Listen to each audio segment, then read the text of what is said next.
O Senhor esteja convosco. Ele está no meio de nós. Proclamação do Evangelho de Jesus Cristo segundo Lucas. Glória a vós, Senhor.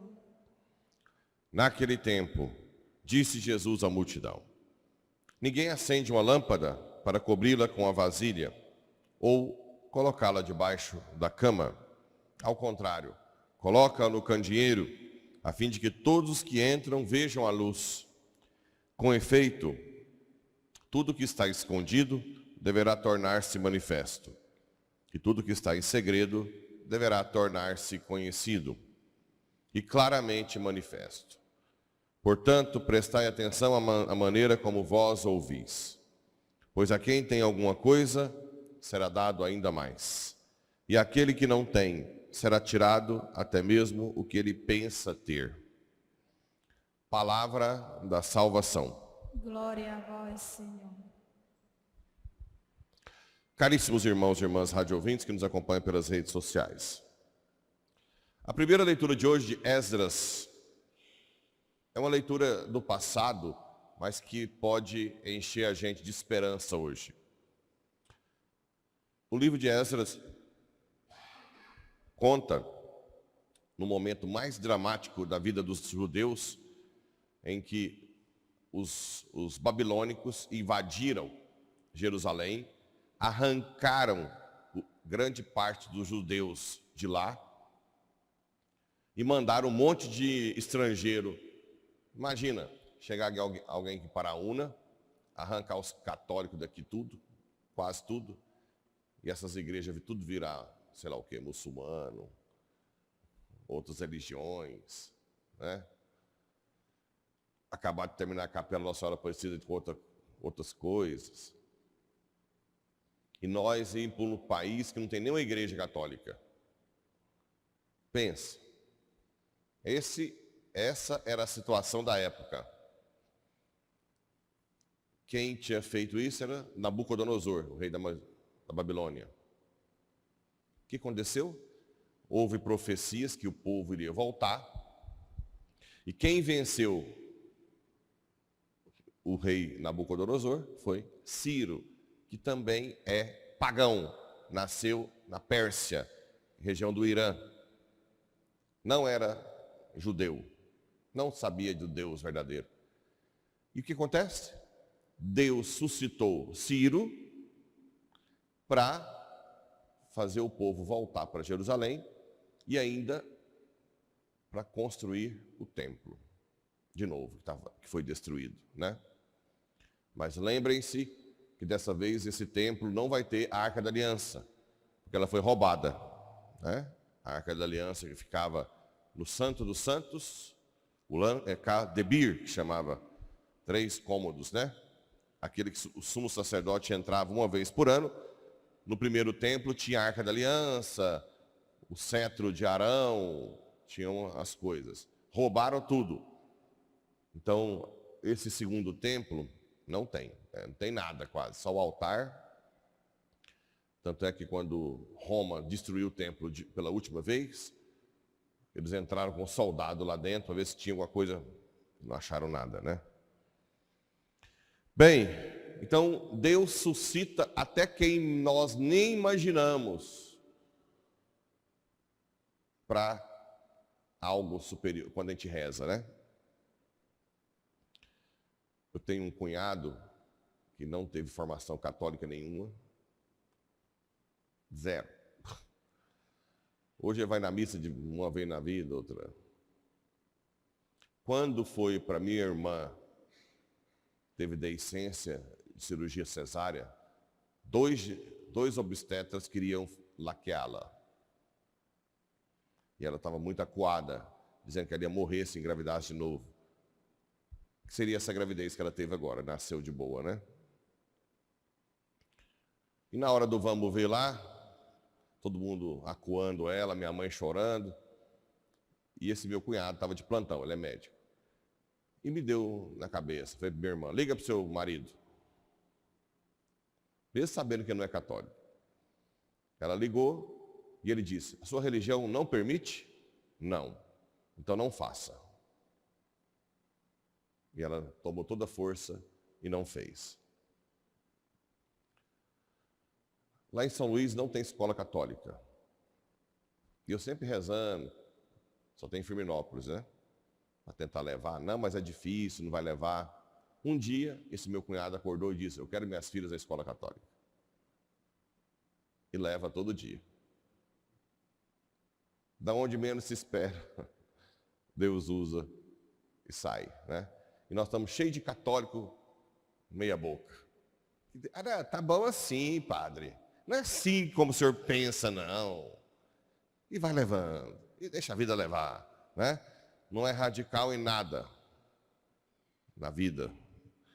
Então, de onde menos se espera. Agora, uma coisa bonita. Desde aquela época, quem construiu, não foi o rei Ciro com o poder dele, não. Eram os judeus que levavam tudo, né? Todos trouxeram espécie de ajuda, prata, ouro, bens, animais, objetos preciosos. Desde sempre os templos de Deus são construídos pelas doações. Parece que tem que ser assim. Deus quer que seja assim, né? Essa igreja foi construída por doações. A reforma dela, fiquei sabendo quando foi reformar essa igreja, não tinha nada no caixa quase, não dava para pagar nem, né?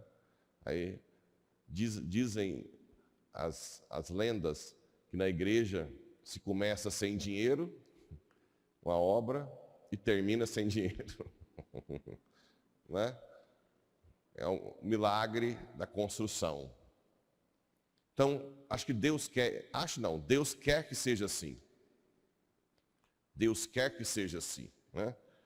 Ontem eu contei um pouco do meu testemunho pessoal, de morar na casa que vocês pagam, que é o supermercado, que grande parte vocês pagam, e que no início isso me dava um mal-estar, porque antes eu era o dono do meu. Mas hoje eu vejo que quanto mais pobre eu for, melhor para a igreja. Por quê? Porque suscita corações que são usados por Deus, né? Então, na verdade, esse orgulho que cega, que coloca na minha cabeça, você depende de todo mundo, na verdade tem que ser visto de outra forma. Eu poderia traduzir a vida do padre como aquele que está submisso ao amor de Deus refletido nas pessoas. Então, quanto mais amor tem, mais o padre é sustentado. É essa a visão que Deus quer que seja. Por quê? Porque no padre está, não é por causa de mim não, né? Não é amor a mim. Eu não amava eu nem um pouquinho. É pelo ministério sacerdotal, pela presença de Cristo em mim, né? Com, sem ou apesar de mim, Cristo está em mim pela ordem, pelo sacramento da ordem. Então, na verdade, seria amor a Cristo. Amor a Cristo. A gente vai aprendendo devagarzinho o que é ser padre, né? O que é viver em comunidade. Muito bem. E o Evangelho? Não se coloca uma lâmpada debaixo, né? Se deve levantar. Lâmpada, luz é Cristo. Então, quanto mais você tem Cristo, mais você tem que falar dele. Essa é uma das coisas. A quem tem mais, pouco será tirado. Bem, alguns teólogos interpretam que as pessoas que seguram para si tudo que tem, tanto de conhecimento quanto de bens, Deus tira a graça.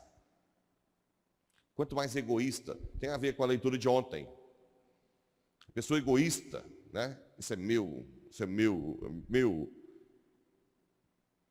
Deus tira a graça que te deixa sobrenatural, né? Quanto mais você se doa, tanto a palavra quanto os seus bens, mais Deus infunde a graça. Mais você é uma pessoa agraciada. É mais ou menos essa interpretação. E aquilo que está em segredo será colocado em evidência. Por isso, principalmente no juízo final. Eu já expliquei aqui uma vez. Por que tem juízo particular e tem juízo final? No juízo particular, na hora que morre, já define para onde você vai. Ou você vai para o céu, que é raríssimo, raríssimo. Ou você vai para o inferno, ou você vai para o purgatório, através dos seus atos. Mas pode acontecer que você morra em má fama. Às vezes é uma pessoa boa, mas uma calúnia te destruiu. Lá no juízo final, vai ser restabelecida a honra dos caluniados. Entendeu? E tem gente que é ruim e morre de boa fama. Por isso que a igreja pede. Vocês podem ver nos velórios, eu sou bem secão com o defunto. A igreja pede para não ficar elogiando defunto que você não conhece. Porque imagina no juízo final, uma pessoa que morre boa fama, e é uma tranqueira, e está lá o padre Pablo. Esse homem era muito bom. É uma tchucu-tchucuzinho. Né? Então eu evito falar do defunto. Evito. É uma orientação da igreja. Por isso que quando morre, para abrir o processo de canonização, tem que esperar 5 anos, para ver se não aparece a tranqueira aí. Certo? 5 anos. 5 anos. Justamente porque a igreja é muito prudente, né? Então, tem gente que morre em boa fama, e depois vai descobrir no juízo final que não era aquilo que a gente imaginava. Pensou, hein? Eu chegar, você falava isso de mim lá em Paraúna. Agora eu sei tudo. Então é melhor vocês não fazerem nada no escondido. Não, que eu vou saber tudo. Não é? Que mais tem juízo final?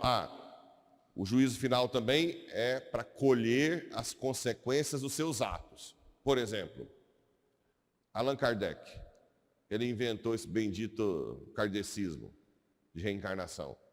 Até hoje tem gente kardecista. Daqui 1000 anos vai ter. Então, no juízo final, ele vai responder por todas as gerações. O lado que é contrário. São Francisco de Assis. Até hoje tem gente que se torna santo, padre, por causa dele. Então a glória dele no juízo final vai aumentar absurdamente, porque um monte de gente seguiu ele para o bem. Então o juízo final vai julgar a história. E aquela história que eu já contei. Acabou meu tempo.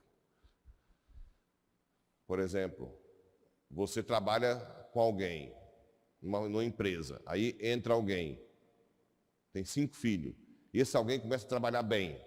Aí você fica com inveja, calunia ela, o patrão. Aí como você já está lá assim, geralmente gente que não quer trabalhar demais, puxa saco de patrão, não é não? Aí você já está assim com o patrão demite ela. Aí ela não arruma emprego. Os 5 filhos passam dificuldade. Começa a usar droga. Começa a roubar. Os filhos do filho usam droga. Os filhos dos filhos roubam. E usam droga. No juízo final, a sua calúnia gerou gerações. Você vai pagar por todas as gerações que a sua linguinha bateu no céu da boca. Todas. Todas as consequências que aquela demissão levou. Entendeu isso? Filho do filho, do filho, do filho, do filho, até vir Jesus. Você está achando que é brincadeira? que a linguinha não pode fazer?